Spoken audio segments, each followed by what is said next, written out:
Investigators are trying to pinpoint the cause of a fire that destroyed a home in Colchester. A very alert neighbor called 911 after seeing flames shooting out of the home on Wyndham Avenue. Happened just after 2 o'clock this morning. As News 8's Kent Pierce tells us, it was not an easy fire to fight. It sure is a remote location off a narrow country road, down a long and winding driveway. By the time a neighbor saw the flames through the woods, the house was too far gone to save.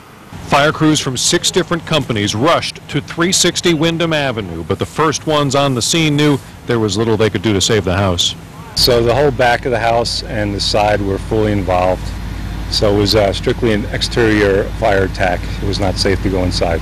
The 5 people who had been inside asleep all got out, but one 22-year-old man did so barely alive. He had 2nd and 3rd degree burns over 60% of his body. They flew him via Lifestar, which landed in the center of Colchester, and they decided to go to a burn center in Providence, Rhode Island. We also had a 57-year-old female who was complaining of back pain, and primarily because some of these individuals jumped out the windows. The cause of the fire is under investigation, but the chief says it seems to have started in the area of the rear pool deck. The house was very private, to be sure, but that meant trouble for firefighters. With no hydrants nearby, they had to use tanker trucks to bring water down the street and up that driveway. It's on the outskirts of town, and the driveway itself is 700 feet just to get to the residence. So just to move water and to do what we need to do was a little bit difficult, but we were able to do the best we could.